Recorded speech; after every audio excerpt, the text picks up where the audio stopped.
Hey, Joe Mommy here. We're at RC Country Hobby Shop. I'm gonna go check it out. You wanna come with me? My husband Chet and I have been involved in RC Country Hobbies since 1988. My husband's father loved radio control airplanes, and he got out of the restaurant business and wanted to do radio control airplanes. We just started playing with it and learned that way. And Probably how we all were just as a kid. You pick it up. You know, the customers teach you a lot because they're really into it. So you start carrying what they want and get involved that way. Your main customers probably know how to fly and Yes. drive their vehicles About pretty 40% well. of the business is aircraft, about 25% is cars, and then the other sections are below that.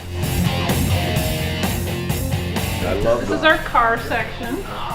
Look at the advancements from how small the cars are to what they've grown to now. I mean, that's probably the thing probably goes about how fast would you say that big car goes? Oh, you can get that to 50 miles an hour? Yeah. Can you imagine that? Over here's the model section too. They've got a little bit of everything in this store. I try to go for the snap-on, you know what I mean? Which really isn't a model. Yeah, most people start with the snap for kids that they don't want having a bottle of glue or gluing their fingers together, because the crazy glue is really nice, but it glues your fingers together. I'm not allowed to play with anything like that. And they're usually molded in color, so it does not require painting. As you advance, you go to the kits then that are glued together. They have more pieces. They require painting, and it just takes more time to build. Here's your rockets. Oh, the rockets. And they get as big as something like that.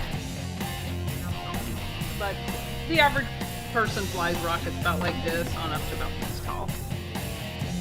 It can cost a couple $100 to launch it too. Does it take The motors. gasoline? No, it's still a solid fuel rocket engine. Okay. But you have to buy it there at the launch. You have to launch it. You cannot like take those home with you. Okay. It's required that you use it there and buy it there. Most of these don't go over 1,200 feet. They have a little altimeter in them. They'll tell them how high it went. Yeah, it's pretty Camera cool or anything like yeah, that? some do cameras. Well, I'm going to get this right now then. These are Chris Craft models down here. Oh! That's what they look like when the kits are done. Aren't they nice? This one actually has a little nitro motor in it, so it moves. Oh, no way. It's a semi.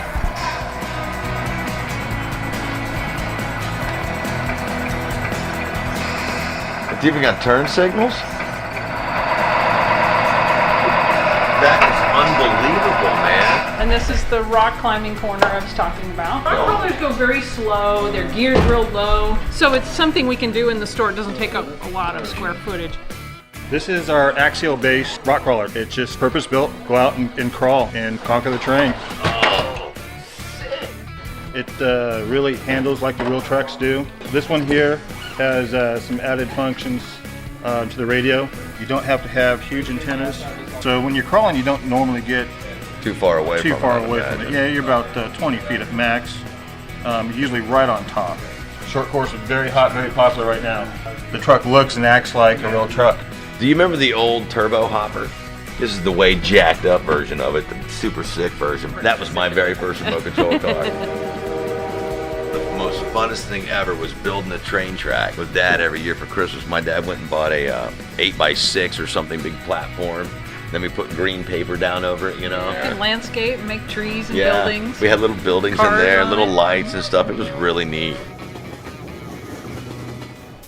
No, our slot cars from when I was a kid would have run on lanes about this big and this big, with a little, with a little track down the middle of them. These things are monstrous. These are what run on this big guy This right size here. is popular with more the adults and the older teens because the cars are bigger and you can put more detail on them, and they're just beautiful. You can collect them and enjoy them, but also run them. Yeah, they look cool.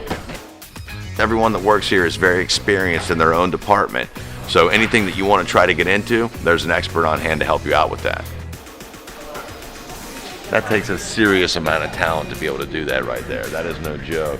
We get a lot of full-scale pilots in here that figure, oh, hey, I can fly a Boeing 747. I should be able to fly this. Not even close. They come back and buy a lot of spare parts. Yeah.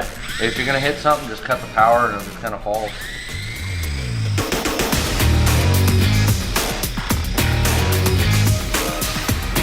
I've got this exact model, but I screwed a screw into the back of it for weighted velocity. And then I hooked 2 rubber bands on it and I fired it off at Dogface once a day, and I hit him every time I fire it, so I'm getting pretty good at it. So are these remote control animals? No, they're not. This is the Breyer horse line. These are scale models of horses, and we have quite a few collectors in the area, and they really enjoy them. There's sizes from this big on up to the full traditional size, and they're a lot of fun. Because I'm going to tell you something, you could buy a remote control horse, I'm in. You know you'd want one of those. RC Country Hobby, 6011 Folsom Boulevard. Once you come in, you're never going to want to leave.